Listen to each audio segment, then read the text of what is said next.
Good afternoon and good evening, everyone. Welcome back to the Metal Gear Speedrunners 20th anniversary of Metal Gear Solid 2. Here's a different game in the series. It's Metal Gear Solid 3. I'm ApacheSmash. I'm going to run in this game on European Extreme. I'm wearing the tuxedo in every room possible. So we'll go in like 3, 2, 1, spy. And I've also brought along with me Nick RP Green for commentary. Welcome, mate. After the end of World War II, Hello, everyone. Thank you the very world was much. split into two, East and West. So this category This marked the beginning of the era called the is Cold completely War. made up. The idea behind it is to make the European Extreme difficulty harder. So we do that by wearing the tuxedo in every room possible. The tuxedo is not very good camouflage, so it gets you spotted more easily. European Extreme is game over if discovered, so if the guard spots you, you get a mission failed. You have to restart the room. You can't use CQC in the tuxedo, it doesn't let you, which makes some bosses more difficult where we rely on that. And then, of course, we can't wear a disguise in the lab, and we have to manage our stamina as well. I am going to aim for the Foxhound rank, which is no kills, no alerts, no continues, and the hardest bit is no life meds used. We can't use anything during the bike chase section to stop taking as much damage, and we can't use life meds. If we need to use them, of course we will, but we will try our best not to. And just because I'm very happy to be here on the community channel running this, I will gift a sub anytime I get a continue. This run is very difficult and continues are very likely. The other thing is I'm running on the Xbox Series S, which is the backwards compatible version of the Xbox 360 version of the HD collection. It has some positive changes. For example, it will load faster. It looks generally better on the Series S, and it can stay at a stable frame rate pretty much everywhere in the game. But it's a lot harder to speedrun because the aiming is just absolutely wild. It's way too sensitive. And because of the higher frame rate, the bosses in the game, they go through their cycles faster, giving you less time to react. And it makes the Fury harder in a lot of ways because the Fury, because of the highest frame rate, he will not take hit stun always from shots, and he will just take a shot and instantly start firing at you. More fire persists on the ground during that fight. There's a lot of like nuance to it essentially. It is overall a much harder run.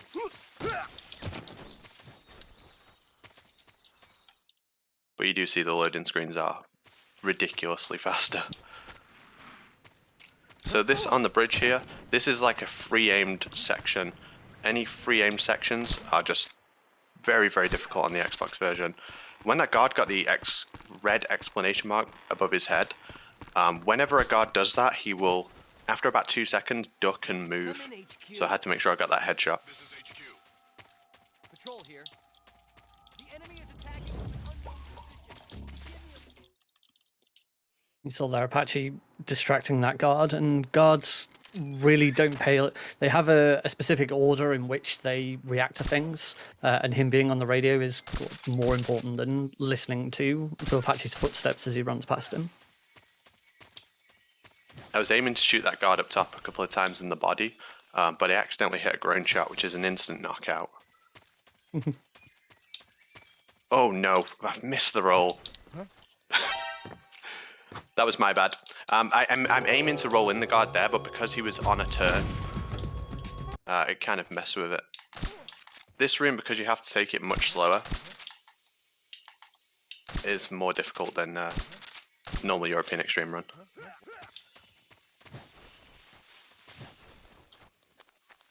So anyway, that's one gift sub. Unfortunately, that does now also mean that Foxhound is off the table, but it happens. That's the way it goes sometimes. We will still do Foxhound strats all the way through the run. That's how I like to play and how I like to show the run. It's just very easy to get a continue in this difficulty. It is worth noting that now doesn't mean that Apache's just going to throw it out the window and just be like, oh, okay, I'll just go and kill everyone now. He's still going to continue to run through as though he was going for Foxhound.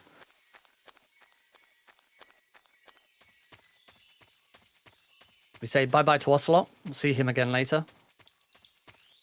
And now Apache's going to run and catch up with Sokolov, who's been kidnapped. And we're getting very close to the end of the virtuous mission. Yeah, just this cure section to do. You get used to doing this cure section in the speedrun because it's exactly the same on every single difficulty, and generally you will do it every time you practice the run. We just do all the injuries of one type and then swap to the other type.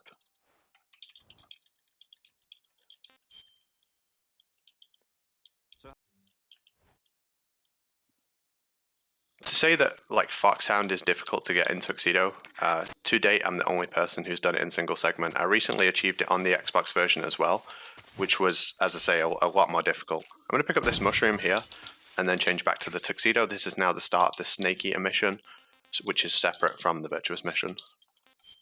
A few times in the run I'll have to change camo, and obviously during the prison escape section I won't have any of my stuff, so you can't wear the Tuxedo there. This next room with guards is straight up one of the hardest rooms in the whole run. We're going to have to roll in a specific way, which distracts a couple of guards and makes them walk towards us, and then we're going to throw a mushroom to make them turn around so we can get past them. Because our camo index is so low, if I fail the roll in any way, I will just get seen here. Yeah, it is no joke here how difficult this room is. Getting the throw, particularly, it has to be done precisely. So Apache's going to wait for a guard to turn around before moving out. And then the other thing he's going to do is he's going to cook a stun grenade, because in certain areas, cooking a grenade or cooking any throwable item will silence your footsteps. It is a bug, an unintended bug, but it's really helpful in a few locations. This room that was really good. Well done. Cheers, mate. This room on Xbox is just absolutely evil. You have such a limited time to execute those first two rolls, and just the way Snake controls, it's very difficult to walk the tightrope precise line you have to go through there. Those two rooms just kind of look very simple, but when you start running the game, they feel very tricky.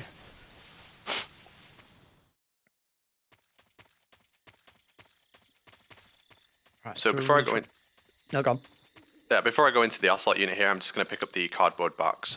The cardboard box is one of the most powerful tools in this game. In Metal Gear in general, the cardboard box will have various properties which speedrunners use. I think the box is the single most useful item in this whole run. So we want to pick it up early and get it here, and I'll menu that just at the start of the Ocelot unit because we're going to actually get weapons now from Eva, including the Mark 22. The Ocelot unit is a very challenging boss because it's 10 guards, you can't get seen by any of them, so I'm just going to shut up and get it done.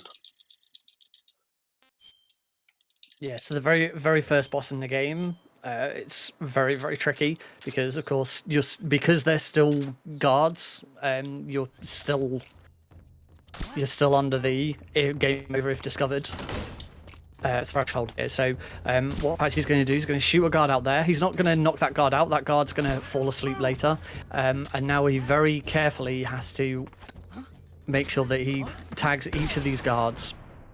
He's then going to lean around that door, throw a stun grenade, and make sure he turns away so that he doesn't get stunned. That was really nice. And then there's a guard up on the roof.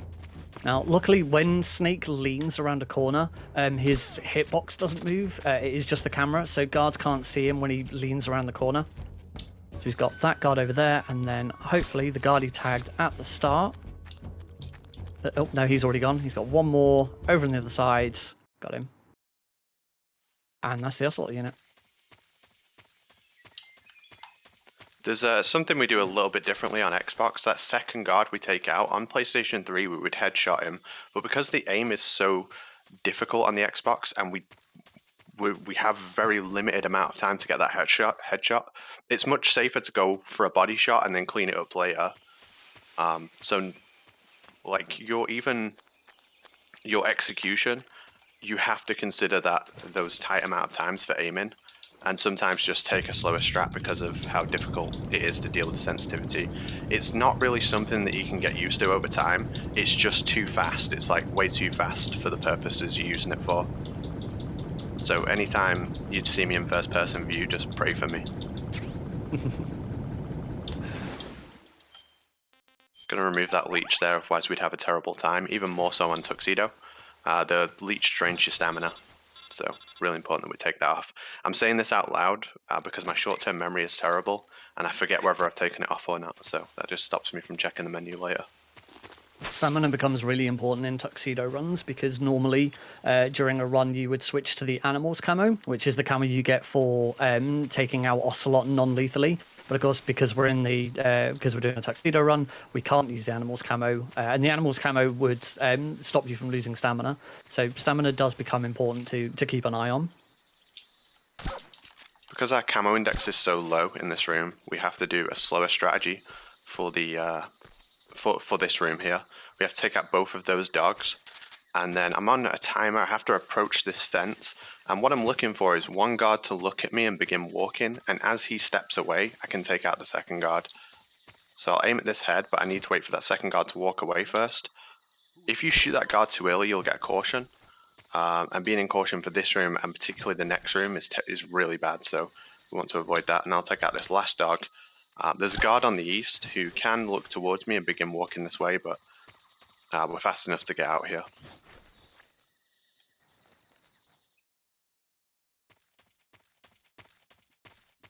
That was really nice. It was also really important that Apache didn't get a caution in that room, because coming into this room with a caution would make this room very, very difficult. Yeah, you have 3 guards in caution that are all walking towards you. Or sorry, they're in caution mode, so they're kind of running. We shoot those barrels there, that doesn't count as a kill, fortunately. So we can do that in Foxhound, we can use the barrels. Right at the end of this room, we have to roll and prone into this load zone. When you roll and when you're prone, your camo index increases. It just stops that guard from seeing us when he comes off the radio and turns around. This is Ocelot. I'm going to try and keep him in a loop the entire time. He can just break out of it. These shots that we're taking are intentional. I wanted him to turn around because it makes it more likely that he'll look at the marker now. Unfortunate, I shot him too soon, but now he's going to turn around and look at the marker. And we're just trying to keep him completely still so we can get headshots on him. It's very difficult to hit Ocelot while he's moving, and headshots do so much more damage than body shots. I took more shots during the Ocelot fight than I wanted to. You'll notice my health is quite low. This gives the Pain a huge opportunity to kill us. At the start of the Pain fight, which is the next boss fight, we are going to try and cover the area he's in smoke. A problem with the HD collection, it happens more on the unpatched PlayStation 3 version. It happens quite a lot on the Xbox. Even when there's smoke down, and even if it's covering the entire area, occasionally a swarm can still break through, and the swarm attack will kill you very fast on European Extreme. That amount of health is like 2 or 3 ticks of swarm damage. So if we do get the unfortunate bug of the swarm breaking through, we're dead. So we're in kind of a precarious position, and we're kind of just hoping for the best with the Pain. It's a very challenging fight, and he relies on multiple precise headshots. I'm going to do a camera manipulation trick here. So Major Zero showed me this for blindfolded as a way to find the Pain without looking, but it's actually really useful for lining up this first initial smoke grenade. So in the 3D camera, when I'm skipping the cutscenes, I'm going to be holding the right analog stick to the right, and I'm also going to be holding the menu, and it will move the camera, and then the menu will stop it exactly where it needs to be. So you just hold these 2 directions, and you essentially line up Snake with the Pain. So hopefully this works. So you see that stopped perfectly, and I can just take a step towards, and hopefully the smoke grenade will not fall in the water. Good. And we're just aiming to do quick reloaded headshots, and we don't want the Pain to roll, and we don't want his swarm attack to hit us. It's very, very precise. I need to change my camera back now as well, so if I do kind of fail in the second part, I'll lose the ability to manipulate the camera on a second try on this fight. Is it looking really nice? Good fight. Really So we good. skipped in phase 2, as long as you hit the pain enough times in the head, you'll skip his second B shield phase. After a certain amount of time in phase 2, the shield will just return. It's on a timer, so the amount of time you have to deliver those headshots is very, very, very small.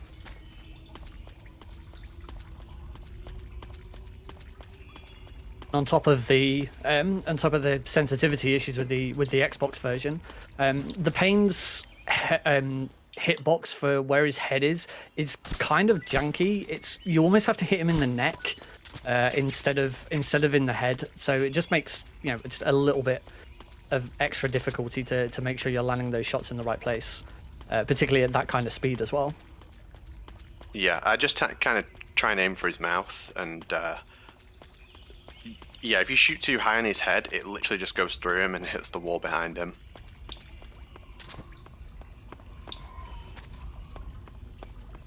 I did pick up some moldy cave fruit there.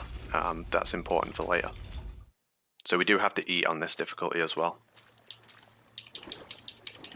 Sorry for my mashing. The most optimal way to swim is to go back and forth between X and circle or A and B if you're on the Xbox. And having a good rhythm will keep you at the max speed. If you do it too fast or too slow, your speed will drop. Because we have reduced health, we will have to come out of the water in extra time. Health is like a weird concept in European Extreme.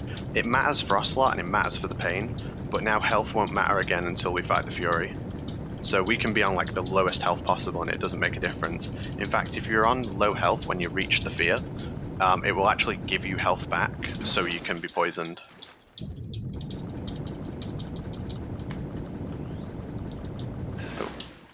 I had an Xbox moment there. So here is where we see the end for the first time. We're not going to kill him early. We want to kill the end non-lethal for a few reasons. It's faster for a start. The second reason is that a non-lethal victory against the end doesn't grant a camo, it gives you his gun, which is a non-lethal sniper rifle. Using that gun is the fastest way to beat the Fury non-lethal, and it's also the fastest way to beat the boss non-lethal. It's not really a weapon we can go without. We also use it against Vulcan as well. It does the same amount of damage to Vulcan as the Mark 22 for the second fight, but it's much easier to hit him in the head with the Mosin the Gaunt than it is with the Mark 22. I don't know why I put the box on there. That was a mistake.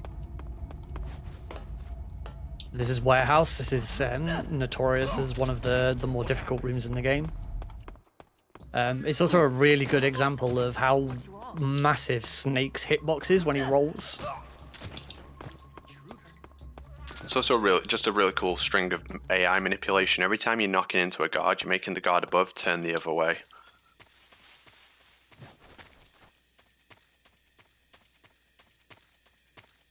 And we're coming up to a huge challenge of Tuxedo, the lab.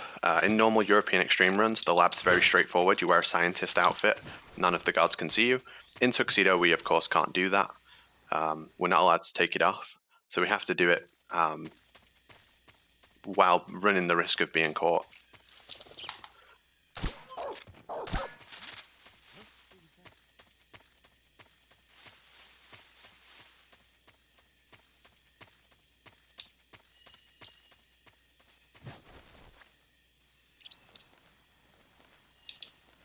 It's part of the run that I always practice before doing a marathon run.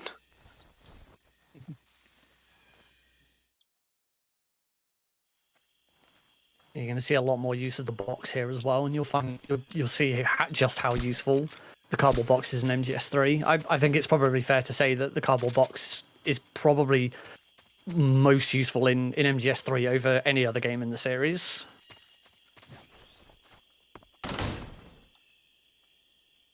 So a trick we've used multiple times is if you trank a guard and roll into them, it instantly knocks them out. And also the lean-in strat as well, we're going to use that to great effect. But we're now going to introduce something called punch-punch-kick buffers. Buffers allow you to get on a more beneficial cycle. So we're just timing out our run. We want to use a little bit of time. If I hadn't done that punch-punch-kick first, when I opened the door, the guard would have been looking straight at me. I hope that shot hit. Okay, we're good. I'm going to do a punch-punch-kick buffer here.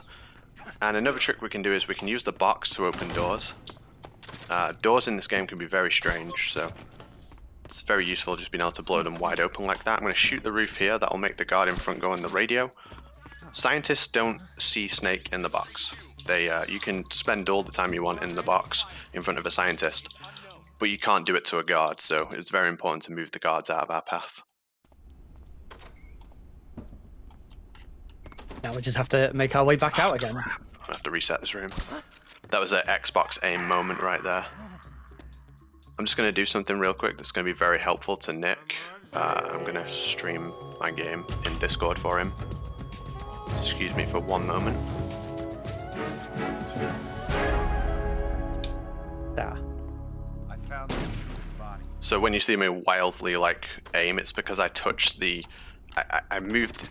You can only move the analog a very small amount for the aim to be useful, and as soon as you touch the boundary and push it too far, the aim just goes flying off. So a lot of like the analog circle you can't use.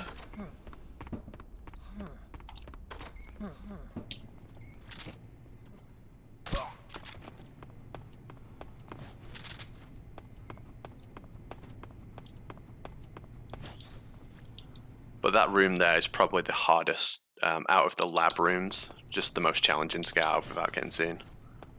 I'm going to take it nice and easy for the rest. Just do 2 punch kicks, use the box to open the door, and then stand in the doorway, lean out, take out this guard. We're just wasting time because there's another guard who would be seeing us on the way out, so we're just waiting for him to turn around.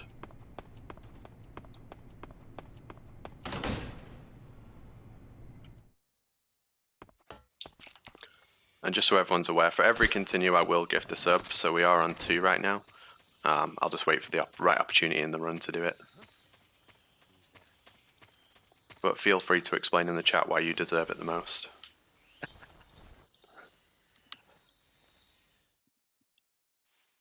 Alright, so Apache's going to be making his way over to the next boss, which is the Fear. And there's a very particular way of taking out the Fear. It is a game intended use of the fake death pill, because the Fear has voice lines and wanders over to you to have a look. There's like a really good chance I get caught here. I'd stick to that wall so much. Yeah, we're going to manipulate the Fear on the ground to walk towards us, and then we're going to stun him while he's on the ground and use a rope trap to kill him. The reason I do it this way is because I want to pick up an ammo box of Mark 22 ammo just in the north there. If I kill him with the Patriot, I have to get ammo from elsewhere, which costs more time overall. So this is New Game Plus. The fastest way to kill the Fear is with Fake Death Pill and the Patriot. Wait for him to walk forward. I'm going to bounce a stun grenade off this tree. Then hit the rope trap. Oh crap, wrong gun. There we go. And for some reason, even though the rope trap should be normal damage, it counts as stamina damage whilst the Fear is stunned. If he wasn't stunned, then he'd just take normal damage. Don't know why, but that's how it works. It's widely debated between people whether it's a glitch or a bug or intended, because the spider camo does drain stamina while it's being used. I think the biggest thing is that the Fear just doesn't get iframes when he's stunned on the ground. Could be like an oversight. But this is Warehouse 2. I'm sure if you've ever seen me run this game, you've heard me talk about this room. It's very, very difficult. We've got to distract a guard on the second floor, land on top of this guard, and then box headshot the next one. Just like that. And now we need to go up this staircase, not get caught on walls, and roll through this door while knocking that guard down and hope that the door shuts. But anyone who runs this game will tell you, this room, my God. Apache made that look incredibly easy, and it is not at all.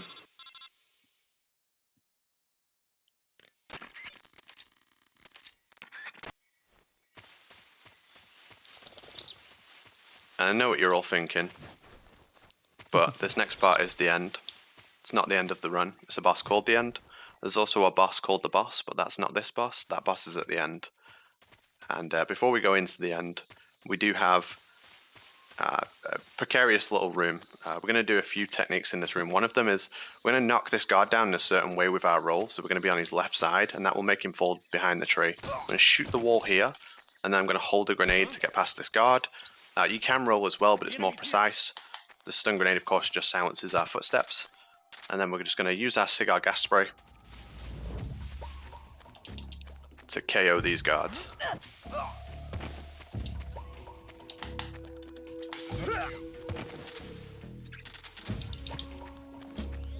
And that'll start the end fight. Right at the start of the end fight, we have to very precisely aim and shoot him 3 times, hopefully in the head, but any 3 shots will do. Just like that. And now we need to run north. The end's parrot will spawn on many different places, depending on the difficulty, but always the same per difficulty. So he's up here. And if you kill him, he plays one of the most harrowing voice lines ever. She's dead.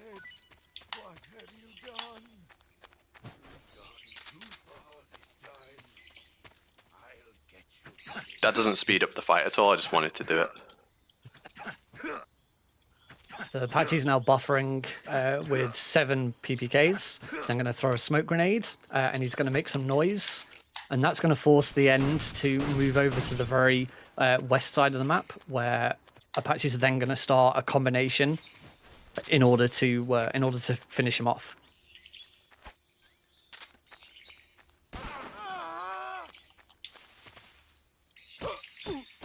A selection of cigar sprays. He's then going to hold him up. That's going to keep him in place. Another cigar spray. And another one. Now he's going to move north so that he's in the right position for when the end runs past him, so he can cigar spray him again.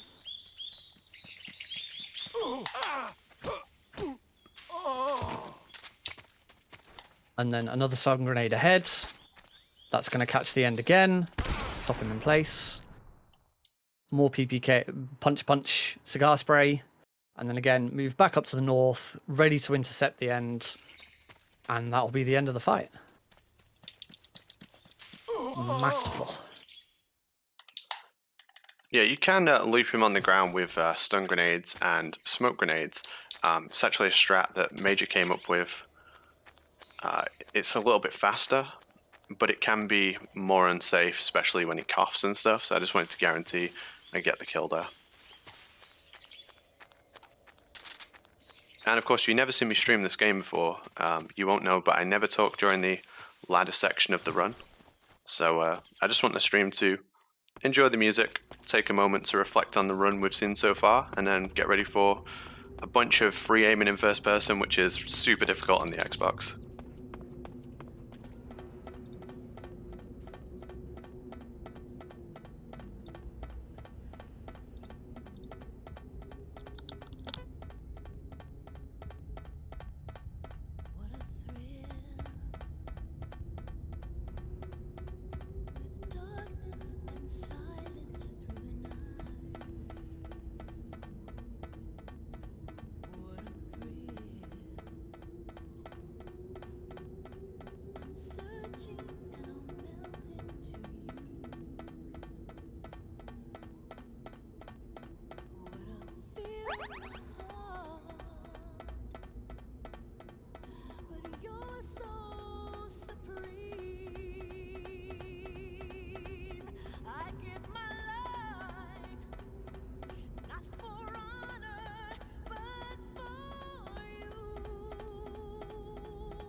Always have to let that one play. There's nothing I can say that's more interesting than what's being played. We badly need to put our stamina back up now. If you ever go below half stamina in this run, your aim will shake and it moves very randomly. It's not predictable at all. So we have to ensure that we don't have our aim shaken, essentially. In the normal European Extreme run, as Nick said earlier, we just wear the animals camo. But I'm on kind of like a tight section here. I have to get these shots relatively quickly, and then I have to do one of the more annoying things to do in the run, which is cigar gas spray a guard while running, but on a diagonal angle. It can be super awkward. One of the more irritating runs in Tuxedo, this. One of the more irritating rooms. Like, it's not difficult, but it's just very simple to make a mistake on. But we got him. I only have 5 bullets. I need 2 before I get ammo again. This guard here is going to look straight at us, and it allows us to do a quick headshot on him, as long as we stand on our tiptoes, and Sparty was the one who actually showed me that, so thanks for that, Sparty. And we'll grab this ammo here, and this ammo here. Ammo in this game is dynamic, so it depends on what you're low on for certain spawns, but because we are pretty much only using the Mark 22, we're always low on that.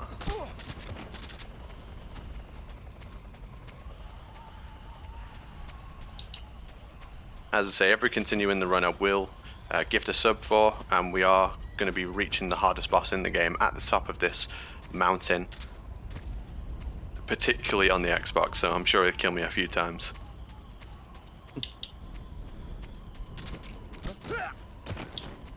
This section here, we have to stand very precisely on this rock. If we're too far to the right, we can't aim at this guard, and if we're too far to the left, we get seen by that guard who's walking up here now.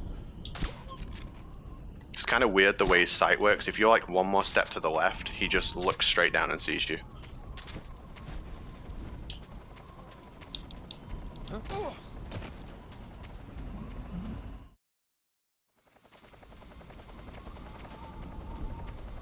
A little bit of a different strat in this room because of the Tuxedo. We have to roll at a certain time to make that guard turn and face the wall. And get to the end of here, and I'm going to lean out and headshot a guard as he's walking down. Now switch to the cigar gas spray. I need to be careful with my cigar gas spray. There's actually a bug in this game, which means if you only have 1 ammo left in the cigar gas spray, it doesn't work at all. And we need that to capture Rykov. So I have 3, that's okay. I could have wasted 1 more. This is HQ. Patrol here. What's going on? Respond. I cannot accurately describe to you how hard this next boss is. Just on the PlayStation 3, we do consider him difficult because he's random. Every time you knock him down, he can do a variety of different things. But on the Xbox, he just plays by completely different rules. He can break hit stun, so when you shoot him, if you shoot him 3 times, it'll knock him down. Sometimes after the first or the second shot, he'll just begin firing back. The Fury is completely invincible when he's firing at you. I mentioned earlier, but on the Xbox version, way more fire persists on the ground, and the general strategy is that we stay in the south of the arena. Sometimes it just becomes impossible to stay there because of how much fire there is. Fortunately, we have the cardboard box, which is fireproof for some reason. It prevents you from catching fire. If you get hit by the Fury from his flamethrower blast, if you're wearing the box, you take reduced damage and you don't catch fire. Fire is like the highest DPS in the game. It will kill you very quickly. I can probably get hit once by him, but if I get hit twice, I'm likely to die. So yeah, the odds are not in our favor, I'd say. This is the part where we really hope for some good cycles. Are you ready for this? Okay, so it's not a bad start. My flame shooter's ripped.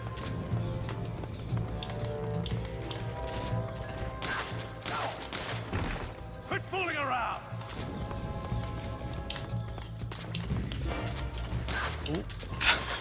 Very nice. The most Xbox fight I've ever had, but yeah, I'm glad to be out of it.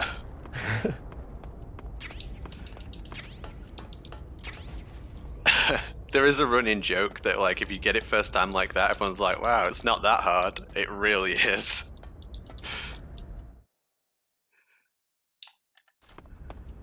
Like Alright, Apache said, every time you knock him down, he can fly off to a different direction, he can go somewhere else, and yeah, he just got lucky with the cycles, and Played it well. Another box headshot. Yeah, box headshot is the guard sees the box and he lowers his head, and as long as we're on the same terrain, we can release the box and mash the fire button, and that will just third person without kind of locking on will hit the guard in the head. This is a weird thing about the guard's priorities in Metal Gear Solid 3. When they're going for a down guard, the you in the box is essentially invisible to them. We used that a couple of times during the run. I did tell you earlier the box is really good. Alright, so we're going to capture Rykov. I'm going to throw a smoke grenade. And now I'm going to use my lethal pistol. I'm going to shoot this guard in the chest. And that will make Rykov and that guard run for the radios. So we know what the path Rykov is going to take is, which is here. Oh, he's really in that door. I don't know why he was there. This is super weird. I don't know if I'm going to make it to the door now. This is some Xbox weirdness right now.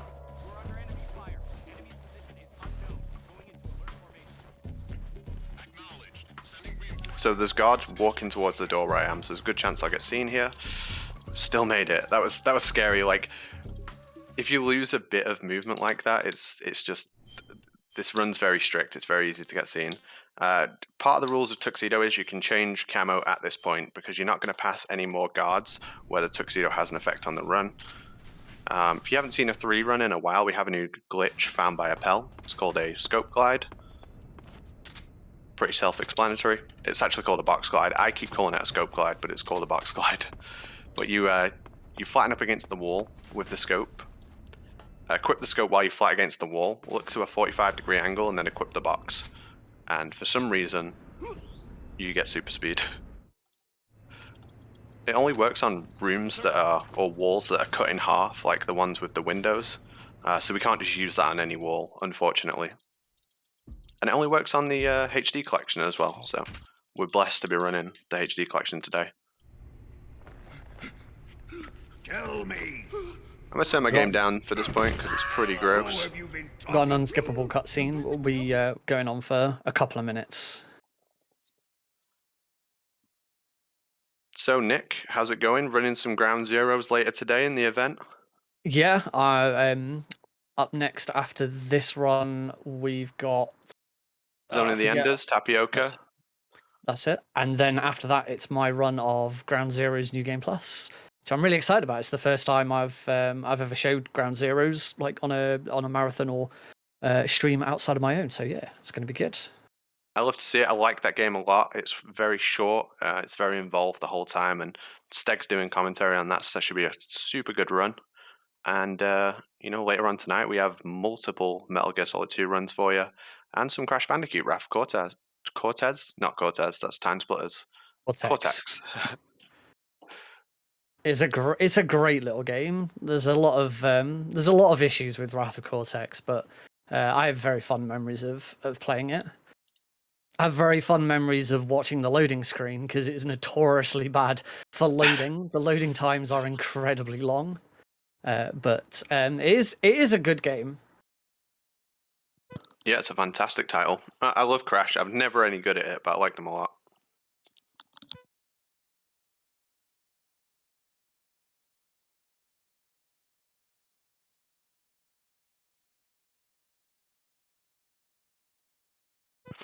Remember that if he tells you you've got a beautiful body and that he's a patient man, that's not your boyfriend, that's Vulgan. It's Colonel Vulgan. Answer me. Who is helping you? Who let you in here? You're a tough one. You're a tough one, but even you must have your limits. So that's what everyone thinks about Apache and MGS3, but there is no limit. So I'm going to pick up that fork. I'm going to kick a rat to death. This is basically a tutorial on how to escape prison. Just spin around until you be sick. Because the guards will just feel sorry for you and they'll come in and let you out, and that's your chance to strike. This is one of the few rooms where the Japanese version is actually better, because in the Japanese version, Johnny will open the cell faster because he says his lines faster. You okay?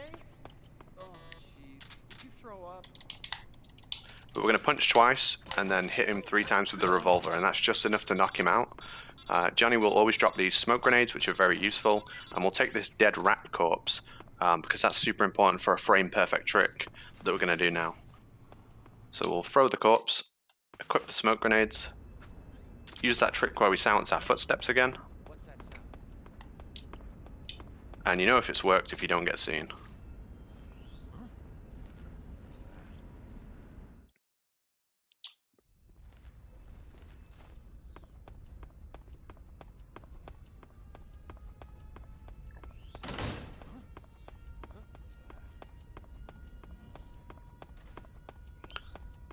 Alright, in order to get out of this room, I've got to throw a stun grenade correctly. Stun grenade, smoke grenade. I'm just going to throw it around here and hope for the best. This is weird. It somehow worked, I'll take it. I'm going to roll into this smoke just for a bit of extra security. It's very lucky that Johnny dropped those smoke grenades, otherwise we would have had a right nightmare during this escape. Just for RTA purposes, which is the real time of the marathon, I'm going to use the cigar to lower my health. I'm also going to use the damage of a fall to lower it further. During the Sorrow fight, the fastest way to do it is to just kill yourself as quickly as possible. You still have your inventory during the fight, so we have a grenade left over from the pain fight earlier, and we're just going to lower our health enough so that one grenade will kill us. I did pick up an extra life med because the bike chase is so dangerous in Tuxedo that there's a good chance you can die even with 2 life meds. Particularly the platform guard section is just very, very difficult and you take a lot of damage. I have a feeling that because of the increased frame rate you get shot more as well, but I can't prove it, so let's just take that as a maybe. In any other Euro Extreme run, you'd either equip the Ozcam camo or the Cold War camo, which the Ozcam camo reduces damage that Snake takes, and the Cold War ammo means that if you're facing guards, they won't shoot you because you have a Soviet Union flag on your front. You have an American flag on your back, so if you have your back turned to them, they'll shoot you even more. But obviously, wearing the Tuxedo, we can't take the advantage of either of those 2 camos. So again, why having those life meds is really important. Yeah, Cold War is particularly good on the PlayStation 3 because during the bike chase, if you look at the floor, you keep the frame rate higher, and so the rooms finish faster, real time. So it's a huge time save to use that. Something that's going to be explored more in the future for PS3 runners. But yeah, we just use a single grenade, and our health will be low enough here. None of this time during the Sorrow counts towards the in-game timer, so it actually doesn't matter what you do here. You can go all the way to the end. We use the scorecard at the end of the game's time runs. So the Sorrow, whatever you do, it doesn't matter. But in the marathon today, we're trying to finish as fast as possible. And we removed that pesky tracker that was put in us by Ocelot, and so we don't get an Ocelot unit here.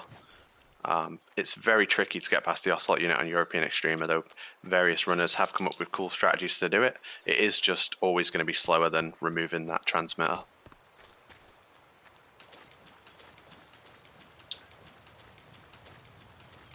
We're soon going to be able to put the Tuxedo back on. Yeah, as per rules of the Tuxedo, you have to equip the Tuxedo in the first room. It's possible, but fortunately we can walk to the end of this room before we equip it so we can do all our menus together. There's a box at the end of this room which is super powerful for speeding up the run. The box alone at the end of this room saves about 2 minutes.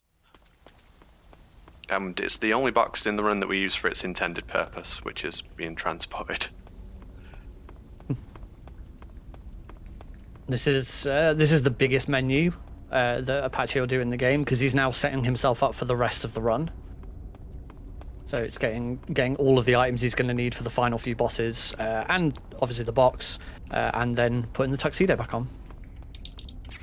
Yeah, so something that you can do that I don't do is you can pick up the RPG earlier. It's actually on the second mountain room, and then you can equip it here. But if you don't pick it up there, the game actually gives it to you later, and it will give it to you as soon as you finish the first Vulgar Fight. That where I grabbed the ladder there at an angle, you can't do that in the Japanese version. Don't know why. You can never get the ladder early.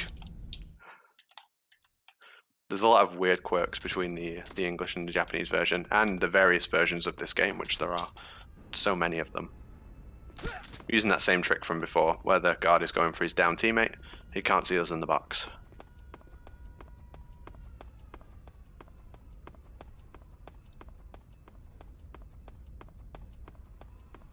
And we're going for this truck because if you use the box that we picked up in this truck, it will just teleport you straight into the weapons lab. The weapons lab here is actually one of the easiest rooms, particularly on European Extreme. It's actually easier on European Extreme than it is on some of the lower difficulties.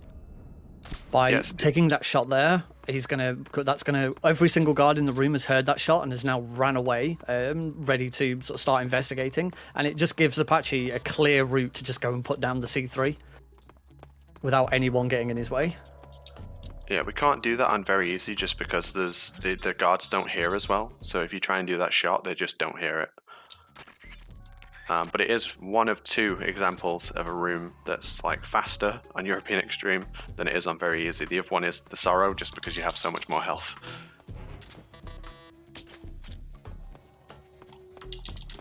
And just like the scientists, the engineers don't recognize Snake in a box, they just wonder what it is. The Vulgar Fight is harder in Tuxedo because you can't use CQC. So in Tuxedo doesn't let you use CQC. So what I'm going to do instead of grabbing him is just run straight at him, and he will do a punch attack, and that will just leave me behind him to get 4 shots. Then he'll glow, and I'll be able to get 4 more shots. And then I'm going to bait the electricity attack. So I'm going to run away and hope that he does the electricity attack. So this is what I want him to do. Now I need to get behind him quickly. Shit. Alright, I'm in big trouble here now. Because I can't CQC him. And I'm getting my ass kicked. I'm just gonna die and reset, like, I'm just gonna reset this. I messed up. With the electric attack, I needed to get behind him. It's another gift sub for the community. Whoever is the most deserving community member, please step forward and let me know.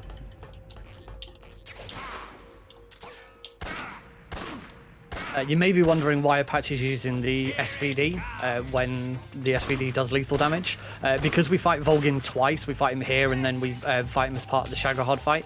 This doesn't count as a kill, so we're allowed to use the SVD to take him out lethally, and it won't count as a kill.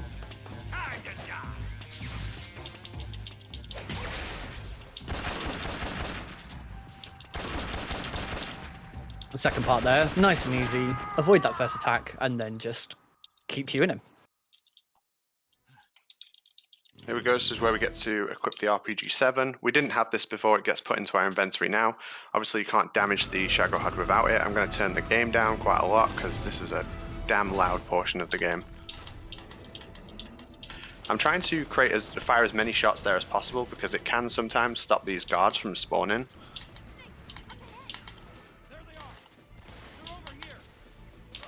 I'm getting the old Xbox bug where it puts your gun down when you quick reload. Always fun. My health does matter to a point. I nearly shot that guard then. I'm just gonna let this guard shoot me and just ignore him. One guard shooting you is fine. Multiple guards shooting you bad. In this section, Apache's going to try and do as much damage to the Shagohod as possible. The more damage you do during this chase section, the less damage the Shagohod will have starting the actual fight later on. If I remember correctly, it's something like 40%, or is that too high? Yeah, it's 40%. You can deal 40% of the Shagohod's health in damage before the actual fight starts. Hitting that cap is ridiculously hard to do. And I don't think any runner can, though runners have done it in their like PBs and stuff, it's not a common thing to see runners do it across multiple attempts. Wow, I'm having a mare here.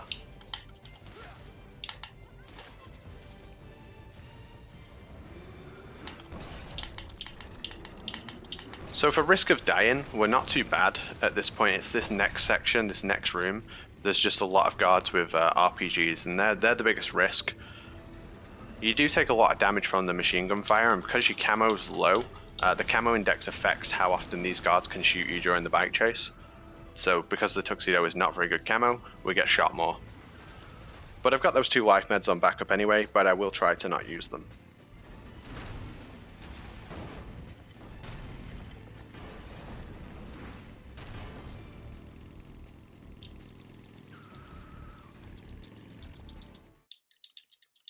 So now we're switching to the stun grenade. We can't really mess around with the sniper rifle for a lot of this. I know where the guards are going to spawn each time, so I'm just kind of preemptively planning my stun grenades out for them. And just checking that they've gone down. I try not to look at the stun grenade, it does sometimes happen as well. This is an RPG guard that will appear on the roof here. He doesn't always hit you, which is a bonus, but the next 2 RPG guards are guaranteed to hit you every time. So all I'm trying to do is take out as many of these guards as I can, as quickly as I can, to not take too much damage. As long as we take out that set of guards there, Eva will begin driving immediately. If we miss any, we get like an extra wave of them. So this guard, notorious for killing Foxhound. Yeah, I didn't hit him. So I'm gonna take an RPG shot here. Oh no, we should be okay. Yeah. If he sees you late, if you like stun him a little bit with the stun grenade, his second shot when he recovers will always miss. But then there's one at the end that we have to hit as well. And now we just want to take out the gunners on the bike. And then we're just kind of smooth sailing to the end. The drivers do deal damage, but just not as much.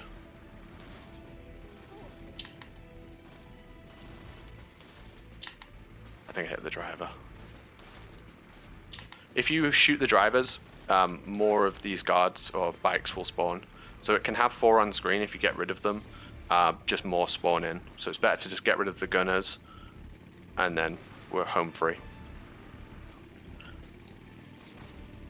On PlayStation 3, you can't sit in this cinematic camera because the game can't handle it. The FPS drops so much, so it takes longer to do the game, which affects your IGT. The in-game timer just counts in real time, and it isn't affected by frame drops.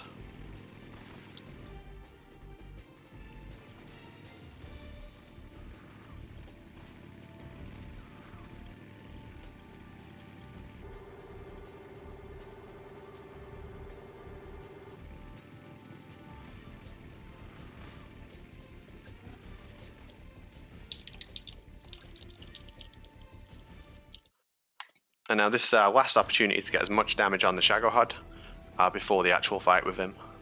So if I can get like 25% of his health, I'll be pretty happy. As you're repeatedly firing rockets, the amount of splash damage, it doesn't like dissipate, it kind of increases and eventually affects the treads. No one's like 100% sure how it works, if I'm honest, but I'm just trying to hit that center plate as many times as I can. And if he drops back, that's bad.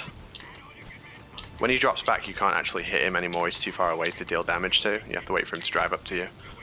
And this section is just timed, so we're just trying to do our best to deal as much damage as possible. You can like quick reload and fire rockets a lot faster, but yeah, you run risk of that happening. As he's returning back, I need to hit him a couple of times, because every time you hit him and he plays a voice cue, that means you're interrupting him doing an attack.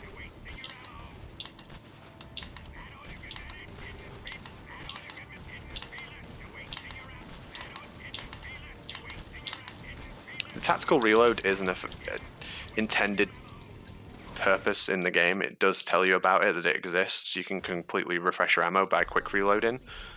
But I don't think the Shagohod fight was based around the ability to do that. Because once you do that, like the Shagohod fight feels pretty simple. Although he can kill you, he deals a lot of damage, you never really feel at risk of it. It's not like the Ray fight in Metal Gear Solid 2.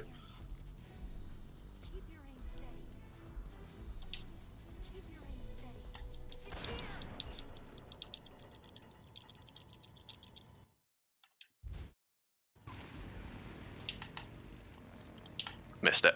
What I'm attempting to do is set up the Shagohod loop, so I'm trying to stay behind the Shagohod the entire fight, where I can just repeatedly hit the treads, and Eva will just park behind him the entire fight. It's kind of finicky to do. We're in it a little bit here, but he will break out of it. So we do 2 shots on the center plate, or the back plate, and then hit the tread again, and hope that this doesn't happen.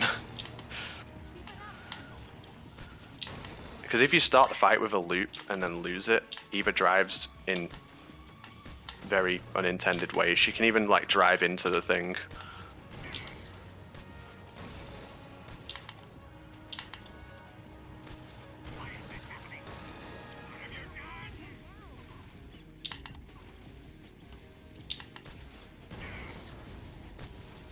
Hopefully this is a good position to finish. I still need another hit. No. Ooh.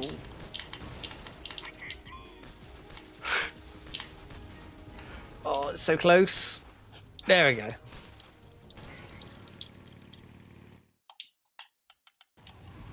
So second phase is going to be similar in that Apache's going to be shooting the tread and then headshotting Volgin and just rinse repeat and just don't let Volgin get away. If you let Volgin get away at this point, the fight becomes very, very difficult. This is looking good. It's not. I'm pissed about trying no. to no-scope him.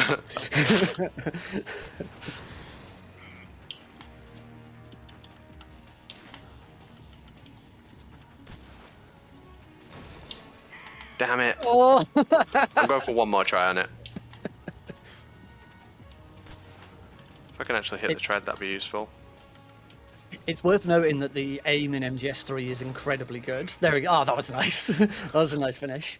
The aim in MGS3 is incredibly good. In this view, Snake will always shoot directly in the middle of the screen. So no-scoping is not as... I'm not to say that no-scoping isn't difficult. It is, but it's not. There's no randomness to where exactly you're going to shoot. You're always going to shoot perfectly in the center of the screen. Yeah, it's not like... I mean, in multiplayer FPSs, they don't make all the guns fire down the center of the screen for obvious reasons. But in single players, it's generally just left in. It's not just the snipers that do it, it's every gun in the game.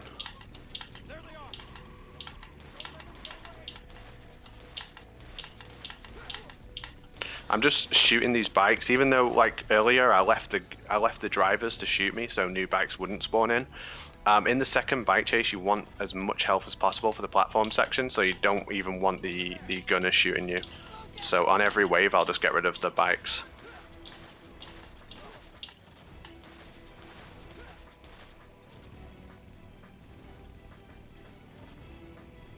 There'll be one more wave of bikes here. Oh, no, there won't. There'll be no more waves of bikes here.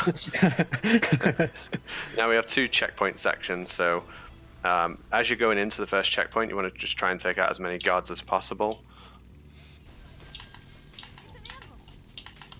Basically not like that.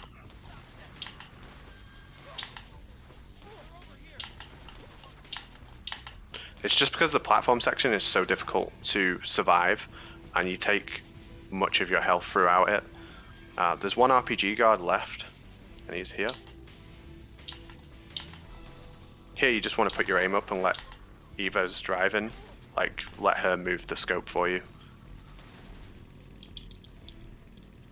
Alright, the dreaded platform section. There's a middle guard that you never want to be above you. So you don't want to take him out too early. And then while the middle guard's down, you can do the left and right one, but don't focus on them for too long. Take a couple of shots and then go back to looking for the middle guard. So here he is. The worst spawn possible. He will get above me, but he'll drop back a little bit to give me a chance to headshot him. That'll be the last chance I get. So the next one will just go straight above me.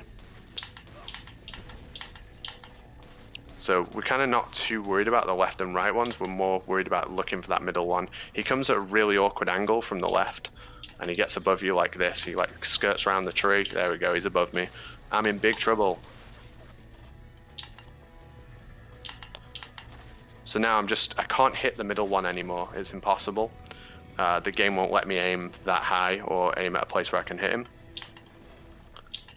So I just want to get rid of the left and right as quickly as possible. Once that guard gets above you like that, it's likely that you are going to use a life med. It's part of the difficulty of getting Foxhound in Tuxedo.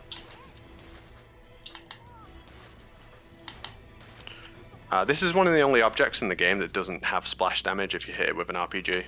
So you can hit it with an RPG right when you're like right up next to it.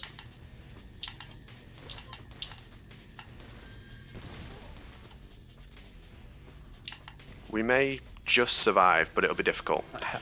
We're just trying not to use a life med essentially. It doesn't matter too much, it's fun to try and do.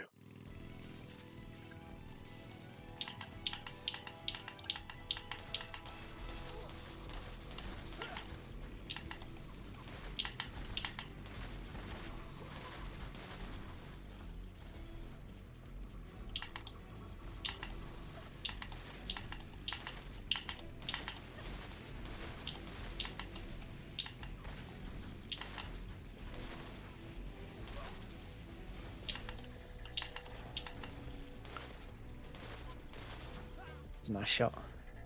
It's riskier to kind of let the new bikes spawn in with new gunners, but if you can get rid of them fast enough each time, overall you'll take less damage than letting the drivers shoot at you.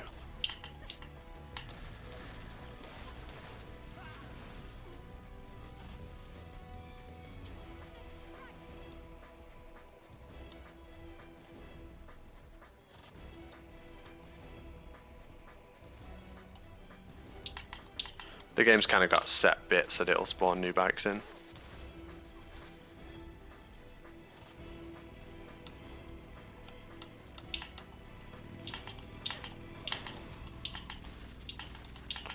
Once you get to this point, no new bikes will spawn in, so we just get rid of them before they jump, if we can hit them. That's the end of the bike chase. It would be like I'd say the chance of getting through bike chase without using a life med, the second part, is like a 50-50. So when your runs lost Foxhound, you'll pretty much always get through it. But when your runs on Foxhound, it just feels like 10 times harder.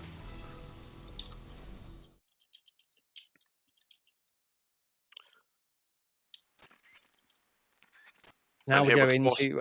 Yeah, sorry, you go, Nick. You good? Now we go into an escort section. We're escorting Eva through this next section. We have to cure her, and whilst we cure her, we also feed her, because at some point during this section we're going to have to give her some food, because if her stamina gets too low, she'll just stop and not keep moving. Luckily in this first room we don't actually need her to follow Snake. We can just leave. And then she'll turn up to the next one. But unfortunately, that only works in this first room. We're going to have to escort her through the rest of the way. In the second room here, as long as you get a move in straight away, you don't have to worry about the guards that are coming from the north towards us. But the next room is, we pretty much have to take out most of the guards.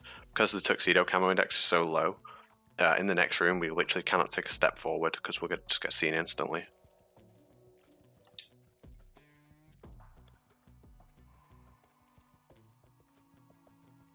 And this harks back to something, I think it was Plywood who said this during an MGS2 run, I think it was yesterday, because he was comparing Eva with Emma, and talking about how Emma's people really hate the Emma section of MGS2, but in contrast with that, you have complete control over Emma. Eva, you don't. Eva does what she wants. Yep. And whilst obviously she has set patterns of things she does, and she generally follows Snake, there are times where she can just sort of wander off or take a weird path, or sometimes get to the very end of a room and just wander all the way back. Yeah, we live in fear. We live in fear of it. If that happens, I'll just like fake death build, reset the room. Yeah, it can just happen. But in this room, I can't take a step forward. I've got to shoot a guard that's going to be walking up this hill. I'll barely be able to see his head in just a sec. And I'm going to shoot this guard in the body first to make him turn around. Get Eva moving. If I miss this guard's head, I'll get a continue. And I've done that many times, shot the wall, that kind of thing. I want to shoot the guard that's in front to make them both turn around. Then shoot the front guard, and then shoot the guard behind. That just makes them stand still for longer, doing it in that order. We like our opponents to stand still as much as possible. For some reason, the hitbox of the tree that Apache was stood behind is kind of bigger than it actually is. So even though those guards were looking directly at Snake, they couldn't see him because the tree was still in the way. Make sure Eva's still following, and she is.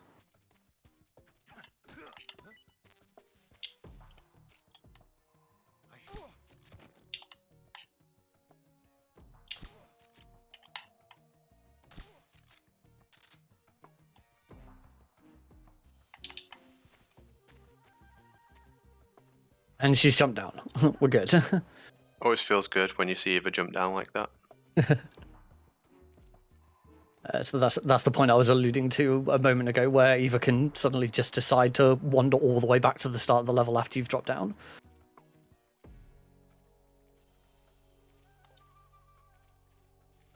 Obviously, you've played this on PS3 a lot more than Xbox. Have you had that happen on Xbox yet?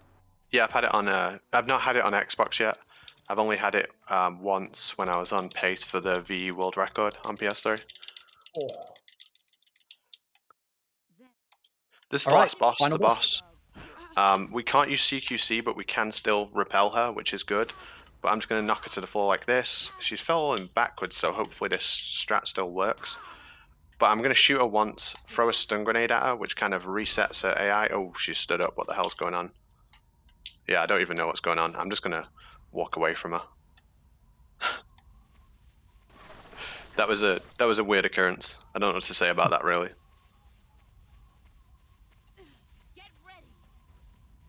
If you try and repel her too soon, it locks you out and she will just beat you up. Let's hope the loop still works now. I don't know if it will or it won't. No, it won't. Yep. We're just freestyling this. This is going to be like a casual fight now. Brace yourself.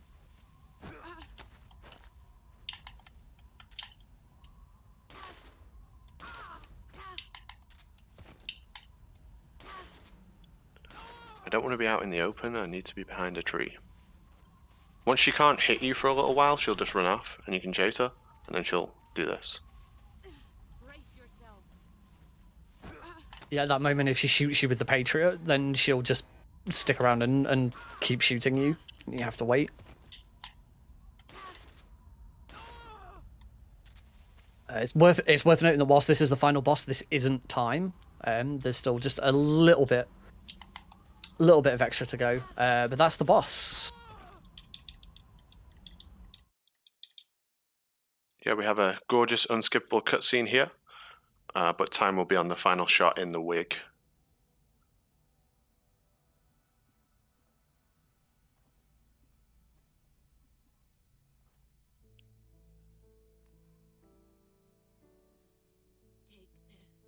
If you've enjoyed watching this and you're interested in trying this out for yourself, there's a really, really good Euro Extreme Tuxedo guide on MGSR's YouTube channel. It was made by Apache and edited by House Test. Yeah, if you're already doing the Euro run, I'd give Tuxedo a go. It's really fun, but I wouldn't recommend starting with it. Or should I say, Snake, you're a wonderful man. Kill me. Kill me now. Do it.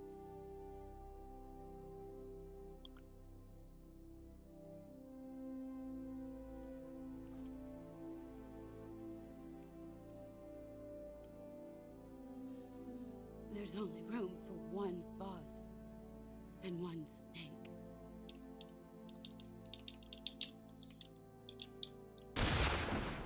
Alright, final duel with Ocelot. We picked the left revolver, that's the one that's got the bullet in it. It fires on the final shot. I'll call time in just a sec.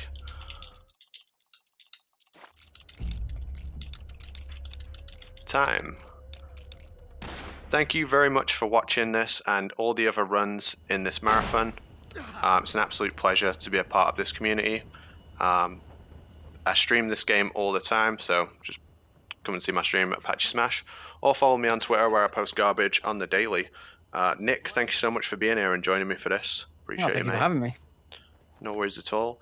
Enjoy the next run, Zone of the Enders by Tapioca, and of course Nick RP Green later on running Ground Zeroes. I'll see you all very soon.